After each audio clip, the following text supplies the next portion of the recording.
Bismillahirrahmanirrahim. Assalamualaikum warahmatullahi wabarakatuh. Bagaimana kabar semuanya? Semoga senantiasa dalam keadaan sehat walafiat dan dimudahkan dalam menjalankan ibadah puasa. Amin amin ya rabbal alamin. Baiklah semua, memasuki pertemuan kedua ini kita akan membahas tentang studi presiden arsitektur. Apa itu studi presiden? Studi presiden itu adalah referensi desain terdahulu, menjadi dasar konseptual dalam perancangan yang berbasis analisis kritis. Jadi mungkin mirip dengan yang dinamakan case study, tapi dia berbeda dengan cara pengambilan datanya. Tujuan dari studi presiden gitu ya. Mengapa studi presiden itu penting? Karena studi presiden itu dapat meningkatkan critical thinking kita.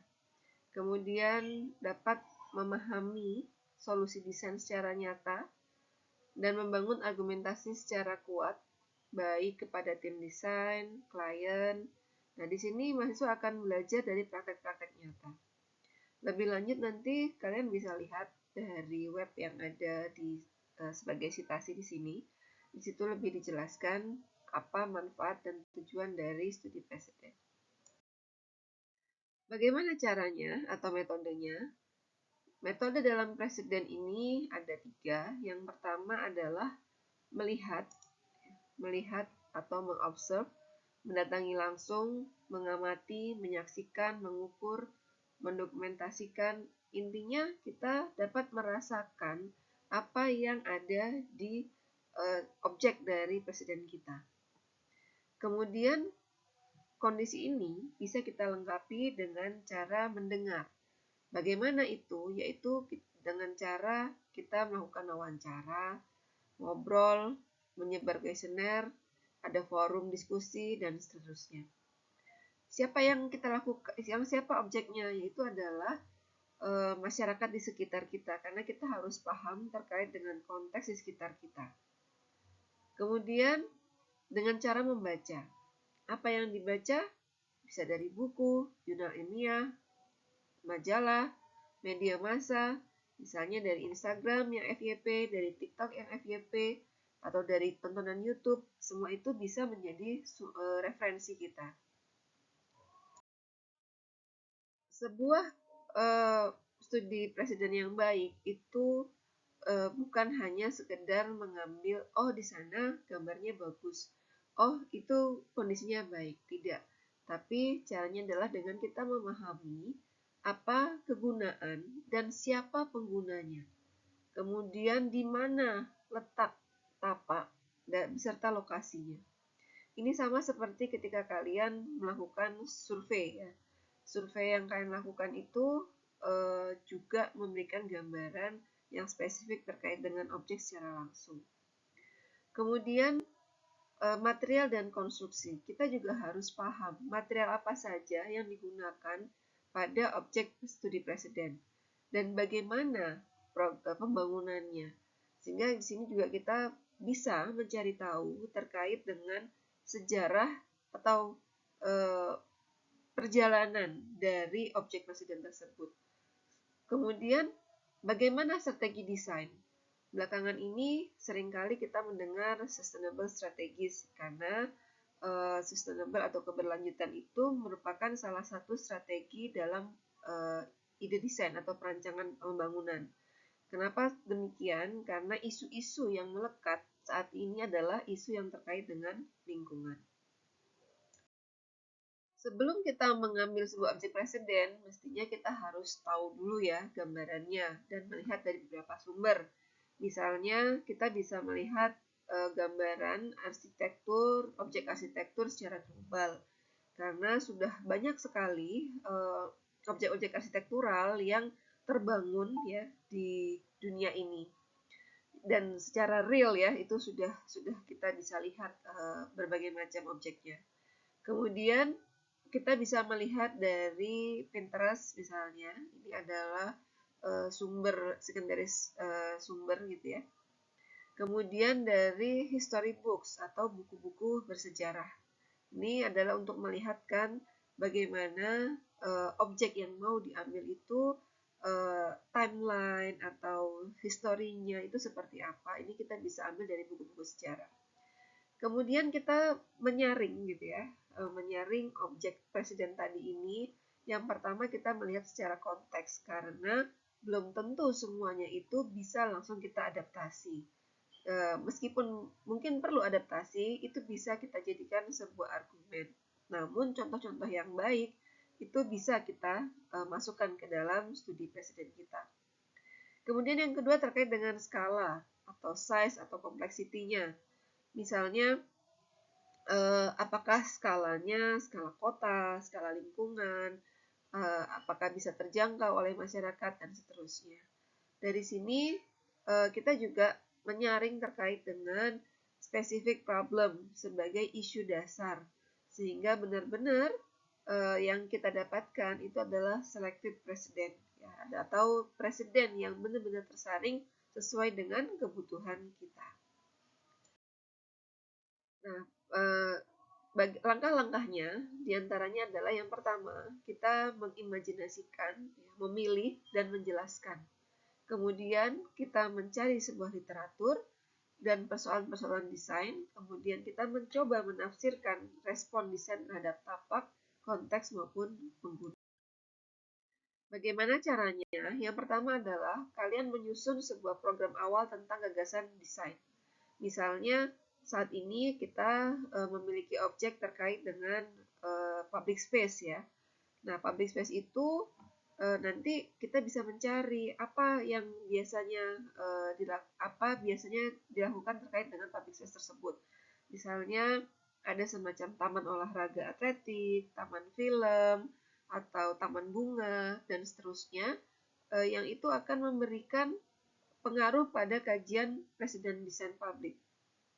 Ya, misalnya terutama terkait dengan fasilitas-fasilitas seperti welcoming space, ruang utama atau ruang pendukung atau hal lainnya. Sangat penting untuk mencari referensi yang memberikan kelengkapan secara detail. Kemudian yang kedua kita bisa hunting literatur. Tadi sudah disampaikan di awal, tentunya hunting literatur ini adalah yang valid dan terverifikasi ya. Jadi tidak lupa juga kita harus menyertakan sumber referensi dari literatur yang kita gunakan. Jangan lupa itu karena nanti kita bisa dianggap sebagai plagiasi atau meniru ya. Kemudian kita bisa melihat persoalan desainnya. Nah, persoalan desainnya dalam hal apa saja? Macam-macam ya. Kalau terkait dengan public space, mungkin kita bisa melihat bagaimana fungsi dan fasilitasnya terkait dengan kelengkapan, kondisi fasilitas, daya tarik, kemudian mungkin saja terkait dengan kekurangannya gitu ya. Sudah ada tapi kurang ini, kurang itu gitu. Dan bagaimana hal tersebut bisa diselesaikan secara desain. Yang kedua adalah terkait dengan hierarki fungsi dan zonasi. Jadi dalam suatu tapak itu kita bisa melihat pembagian fungsi dan zonasinya. Apakah dia memang disamaratakan, tidak ada pembagian zonasi, atau memang dari awal ada hierarkial terkait dengan fungsi dari ruang publik. Yang ketiga adalah terkait dengan aksesibilitas dan sirkulasi. Ini juga penting ya, karena tujuan dari desain kita itu adalah mengakomodasi atau mengakomodir masyarakat secara luas. Bagaimana jangkauan kepada tapak kita, kepada tapak kita. Kita harus melihat aksesibilitasnya. Apakah dia di jalan besar misalnya, atau dia di jalan lingkungan, atau dia ada di dalam gang sempit misalnya. Sehingga ini akan membantu kita untuk menyelesaikan persoalan desain. Begitu juga dengan sirkulasinya, apakah di tengah kota yang penuh kemacetan atau bahkan di daerah yang tidak ada pengunjung sama sekali gitu. Mungkin ada yang keliru di sini gitu ya. Yang keempat adalah terkait dengan sosial atau perilaku usernya. Siapa penggunanya? Apakah digunakan untuk semua usia atau terbatas? Atau misalnya ada aktivitas atau perilaku user yang menyimpang gitu ya. Yang kelima yaitu terkait dengan kenyamanan atau rasa gitu ya. Memang kita tidak bisa merasakan secara langsung, namun ini kita bisa mengandalkan indera kita. Yang pertama mungkin indera terlihat, yaitu kita bisa secara visual apa yang bisa kita lihat. Secara kenyamanan termal, yaitu kenyamanan kita berada di ruang tersebut. Kemudian perabaan, ya, perabaan ini misalnya kita bisa merasakan misalnya material-material yang digunakan gitu ya. Kemudian pembauan, kita bisa membaui gitu ya dengan ada apa sih di sekitarnya itu gitu. Apakah banyak bunga-bunga atau pepohonan yang bisa memberikan pengaruh pada sensori penciuman dan seterusnya. Begitu juga pendengaran. Apakah lokasinya ada di dekat rel kereta api, di tengah keramaian, dan seterusnya.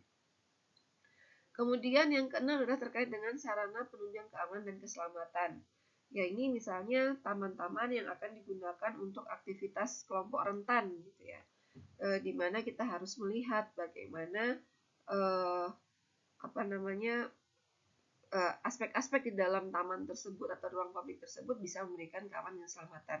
Tidak hanya kelompok rentan, mungkin juga terkait dengan keselamatan pengunjung, di mana misalnya ketika apakah sudah ada penerangan atau desain yang baik sehingga kita jauh dari jangkauan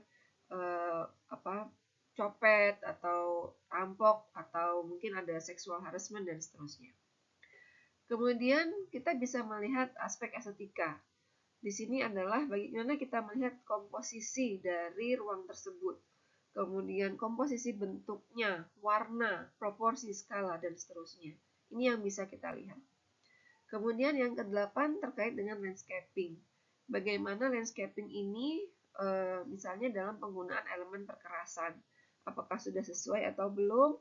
Nanti dia akan berpengaruh pada aspek-aspek misalnya pada aspek kenyamanan ataupun keselamatan. Begitu juga dengan lighting dan tata vegetasi.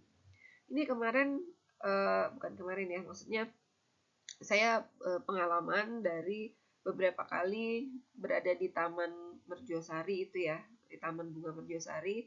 Di situ ada bunga-bungaan gitu ya, yang selalu dikerumuni oleh serangga yaitu tawon gitu ya. Nah, tawon ini kan berkeliaran, tapi di sekitarnya itu ada jogging track. Ada jogging track yang bisa dimanfaatkan oleh semua. Nah, ketika kita melihat, kita mengetahui jenis vegetasi, kita harus melihat resiko-resiko seperti ini. Apakah memang bunga-bunga ini disenangi oleh serangga dan seterusnya, sehingga nantinya akan berpengaruh kepada pengunjung, itu berbahaya atau tidak. Kemudian dari sini kita melakukan penafsiran. Apa ya yang terlihat menarik gitu dari objek kita. Apakah objek kita itu sama dengan bangunan-bangunan lainnya? Bagaimana caranya dia dibangun atau dikonstruksikan? Kemudian bagaimana caranya bekerja kepada desain kita? Nah, atau kita juga bisa cari tahu bagaimana bangunan ini ya itu sukses gitu. Banyak ya, misalnya contoh-contoh dari bangunan yang dirancang oleh Hadid gitu misalnya. Itu dianggap banyak yang dianggap sukses gitu, sehingga memberi inspirasi bagi banyak orang. Atau misalnya kita mendapatkan satu bangunan yang dia memiliki negatif perspektif gitu. Dia dirancang tapi ternyata useless gitu. Nah, ini kita bisa melihat apakah bangunan tersebut sudah baik, apa saja yang membuatnya lebih baik, atau material apa saja yang bisa diterapkan pada rancangan tersebut. Ini adalah sebagai salah satu contoh ya, ruang publik ya ada di USA ya, lokasinya di New York gitu ya. Ini adalah salah satu ruang publik yang memiliki konsep adaptive reuse, di mana ada bekas rel kereta api menjadi sebuah taman linier. Jadi ini adalah perubahan dari infrastruktur kota menjadi sebuah taman karena mungkin jalur ini sudah tidak digunakan lagi. Gitu. Nah, caranya adalah kita memberikan sebuah gambaran, misalnya kita mengetahui profilnya terlebih dahulu, lokasinya di mana, mungkin kalau ada nama perancangnya itu lebih baik lagi, arsiteknya siapa, konsepnya yang dikembangkan itu apa gitu. Nah, dari sini kemudian kita bisa melakukan analisis secara fungsi. Oh, ternyata fungsinya saat ini dipakai sebagai ruang rekreasi, jalur pedestrian, ruang event. Terus secara lanskap, dia merupakan native planting, urban biodiversity. Secara sosial, dia digunakan untuk interaksi publik secara intens, ruang duduk. Secara kenyamanan, dia dapat memberikan urban cooling ya. Jadi dia dapat memberikan memberikan pendingin ya. Ini memberikan pendingin pada perkotaan pada saat musim panas ekstrim. Nah, interpretasinya bagaimana? Kita bisa menginterpretasikan studi presiden ini berdasarkan kita sendiri misalnya. Tapi ya tentu saja berdasarkan referensi yang telah kita baca atau kita lihat. Kita dapat menginterpretasikan bahwa ruang publik ini merupakan transformasi infrastruktur menjadi sebuah ruang publik. Tentu saja dia memodelkan cara revitalisasi ruang publik di perkotaan. Apakah kemudian ini relevan untuk kota padat di Indonesia? Ini bisa kita cari tahu kemudian. Yang kedua adalah contoh lain dari sebuah taman dengan konsep futuristik ya. Itu ada di Singapura lokasinya. Jadi dia sangat ikonik ya, giant super tree atau super tree ikonik gitu ya, dengan menggunakan strategi teknologi sustainability. Nah, apa yang bisa kita lakukan pada studi presiden seperti ini? Kita bisa menganalisis untuk estetikanya misalnya. Dia merupakan ikonik dan landmark global. Siapa sih yang nggak tahu kalau di Singapura itu ada Garden by the Bay misalnya. Tapi apa sih yang terjadi sebenarnya, konsep apa yang dilakukan oleh Singapura ketika mendesain taman ini gitu. Jadi taman ini tidak hanya sebagai bagus-bagusan gitu ya atau mencuri perhatian pengunjung, tidak, tapi mereka mengintegrasikan dengan teknologi karena taman ini juga berfungsi sebagai solar energy dan rainwater harvesting. Sebagaimana kita ketahui, Singapura itu lahannya terbatas, sehingga mereka dengan teknologi memanfaatkan integrasi dari berbagai macam aspek untuk menjawab kebutuhan di perkotaan. Dari aspek kenyamanan, dia memberikan struktur shading raksasa yang terintegrasi dengan sistem pendinginan pasif. Jadi secara fungsional, Garden by the Bay ini juga memiliki fungsi sebagai urban cooling. Nah, interpretasinya bagaimana? Ini adalah salah satu contoh model dari Smart Climate Urban Park untuk pendingin kota. Mungkin relevan gitu ya konsep cooling city ini di Indonesia, tapi kita perlu mereview terhadap kelayakan finansialnya dan perlu adaptasi lokal. Kita tahu sendiri gitu ya, kalau di Indonesia dengan berbagai macam karakter atau suku gitu oleh suku di Indonesia itu, bagaimana jika taman seperti ini gitu ya ada di kota-kota kita gitu. Kemudian ada satu contoh lagi gitu terkait public park. Ini ada Superkilen gitu. Lokasinya di Copenhagen, Denmark. Konsepnya adalah multicultural urban park.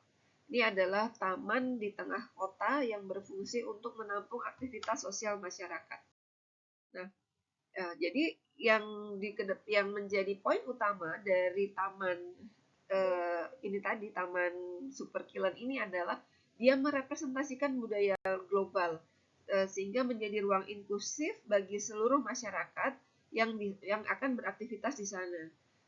Sehingga dia membagi zonanya itu untuk semua orang. Misalnya ada Red Square, Black Market, Green Park, sehingga dia mewadahi semua kebutuhan masyarakat. Karena tadi tujuan utamanya adalah untuk multicultural gitu. Nah, kemudian secara estetika dia memiliki warna yang ekstrem dan visual yang kuat untuk menjadi POV di kotanya. Nah, apa yang bisa kita interpretasikan? Bahwa ruang publik itu bisa sebagai medium identitas sosial.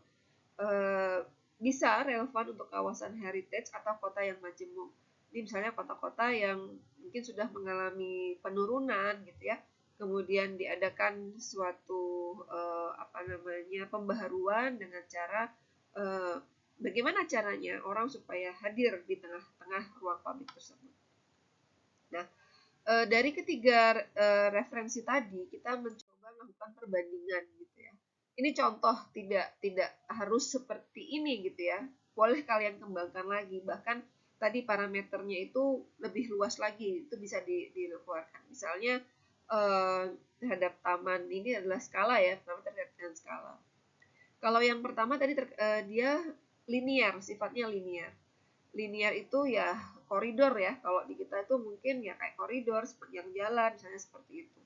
Kemudian Garden by the Bay itu adalah mega park, taman yang sangat besar karena dia memang nyambung ya, dari mulai depan sampai belakang ke ada satu tempat itu dengan bendungan kalau nggak salah, itu dia nyambung jadi satu area. Nah, dia jadi sangat besar sekali. Nah, kalau sementara Super Killen dia memiliki skala terhadap komunitas gitu ya, untuk komunitas gitu. Nah, fokusnya kalau di Highland tadi dia adalah revitalisasi, Garden by the Bay itu adalah teknologi dan ikonik, kemudian Super Killen adalah sosial dan budaya. Jadi dia akan mempengaruhi bagaimana public public space ini bisa dikembangkan atau didevelop. Kemudian terkait dengan responnya gitu. Kalau Highland tadi karena dia merespon dengan memperbanyak vegetasi-vegetasi. Sementara Garden by the Bay merespon dengan teknologi yang tinggi dan Super Killen merespon untuk aktivitas sosial yang lebih ditonjolkan. Bagaimana faktanya gitu ya? Berapa banyak yang harus kita cari terkait dengan studi presiden ini? Kita harus bisa mengusahakan atau menemukan objek presiden yang lengkap, mendekati imaji atau ide desain yang akan kita kembangkan gitu ya. Tapi kalau tidak ada, sebenarnya kita bisa mengutip dari berbagai macam gitu ya. Misalnya ada beberapa tadi, itu misalnya dari 3 studi yang tadi. Kita bisa mengambil bagaimana cara merevitalisasinya, bagaimana cara apa tadi menjadi taman yang bisa untuk semua misalnya. Itu akan kita jadikan satu. Di dalam studi banding kita mengambil bagian-bagian yang akan mendekati dari bayangan apa desain yang akan kita kembangkan. Nah, semakin banyak studi banding yang kita analisa, ini akan membantu proses berpikir kita dalam mendesain.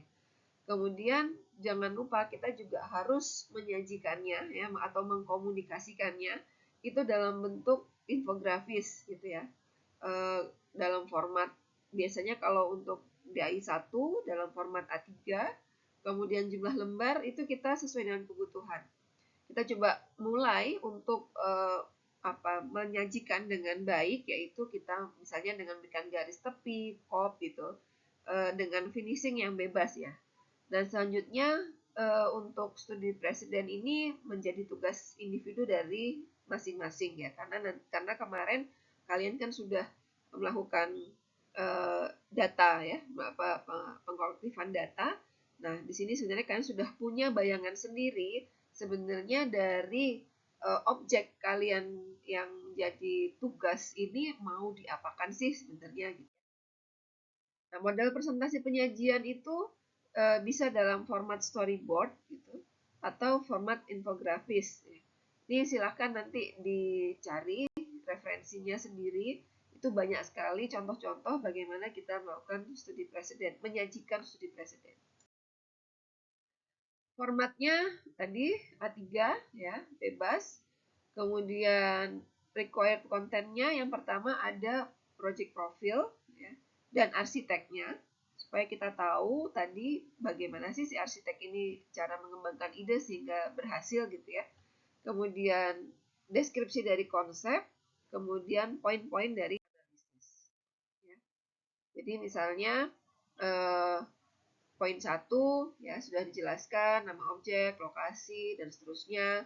Poin 2 studinya di mana gitu ya, yang dijadikan studi itu taman apa gitu ya. Nah, ini sesuai dengan kebutuhan kalian. Desain parameter kalian bisa menggunakan A sampai G ini diberi kesimpulan dan jangan lupa diberikan sumber kutipan. Namun boleh gitu ya lebih dari G ini. Jadi kalian bisa menambahkan desain parameter lainnya sesuai dengan kebutuhan apa yang kalian imajikan untuk ide desain kalian. Ini adalah waktu pengerjaannya, gitu ya. Jadi ada dua studi presiden yang harus kalian lakukan. Yang pertama adalah secara literatur, gitu. Kemudian menyusun itu dan melakukan asistensi. Kemudian nanti di pekan berikutnya kita akan melakukan presentasi dan review terkait dengan studi presiden by literatur. Kemudian selanjutnya akan mengerjakan kajian referensi berdasarkan ke lapangan ya, langsung ke objeknya gitu ya. Untuk di Kota Malang, insya Allah banyak ya, taman-taman yang di Kota Malang sudah cukup banyak. Kalian bisa melihat secara langsung bagaimana objek-objek tersebut. Kemudian diasistensikan ya, jangan lupa diasistensikan dan dikumpulkan di minggu keempat ya, keempat yaitu pengumpulan dikumpulkan di awal studio. Begitu kira-kira yang dapat disampaikan terkait dengan studi presiden ini. Semoga bermanfaat dan bisa menghasilkan yang terbaik. Wassalamualaikum warahmatullahi wabarakatuh.